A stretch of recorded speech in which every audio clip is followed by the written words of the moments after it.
So today I want to talk about mindfulness.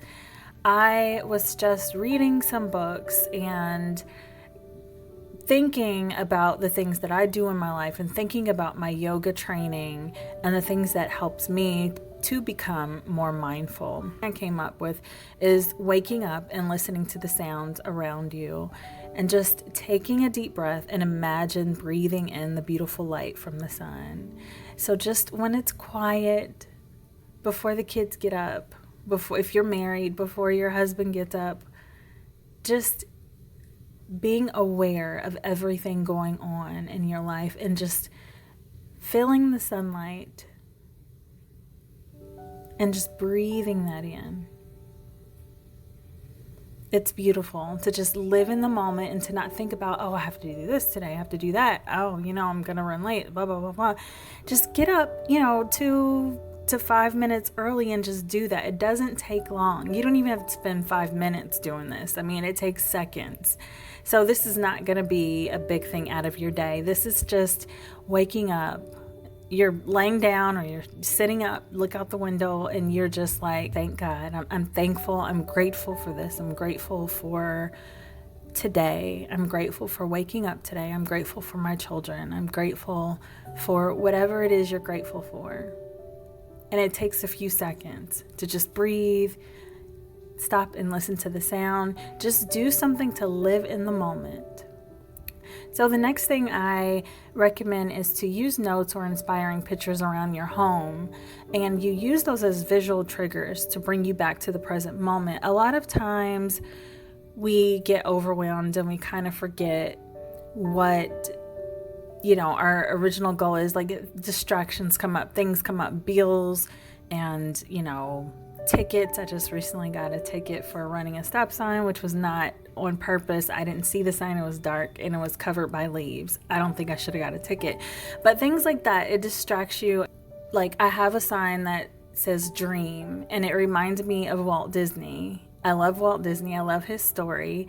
And it just brings me back to Walt Disney. And I start thinking about all the things that he went through. And I'm like, okay, well, I can do this. I can make my dreams come true. So it's a visual trigger for me. So find a visual trigger for yourself so that when you get stressed out, when you get overwhelmed, or when things pop up in your life that, causes you to get distracted, you can look at this thing and it brings you back. Is to learn to be more compassionate with yourself.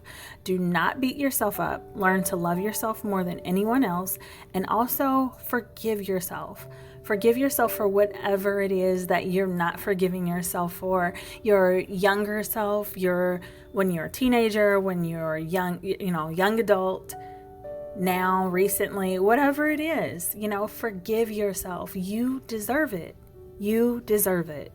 You have to learn to love yourself more than anyone else can, because how do you expect someone to love you if you cannot love yourself? So be all the love that you need.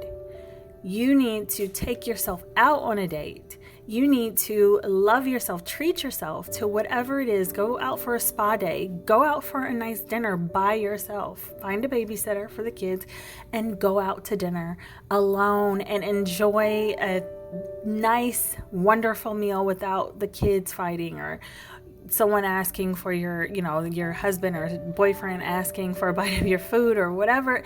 Just take yourself out and show yourself a wonderful time. Treat yourself like you want to be treated. Show yourself a good time. The next thing is find some quiet time in your day to just breathe.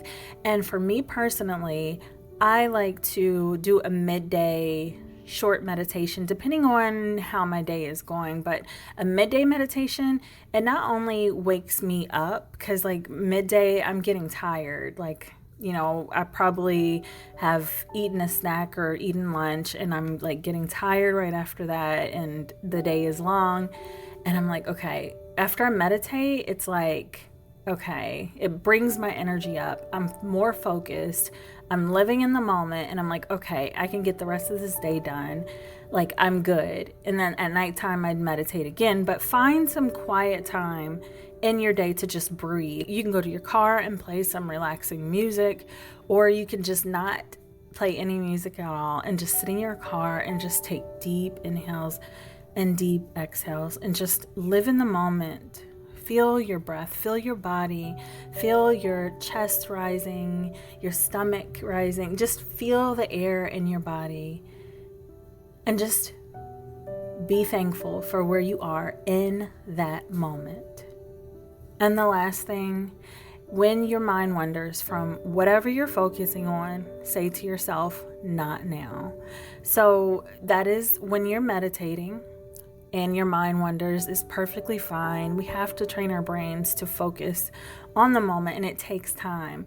But when you're going throughout your day and you start to get overwhelmed and you get anxious, like, oh my gosh, I have this bill coming up, I have that, and this is going this way, and everything's going downhill, and when it rains and pours, and you start getting overwhelmed by everything, tell your mind, not now, and focus on the moment. You can only handle one or two things at a time, but you can only live in the present. When you live in the present, you're not anxious.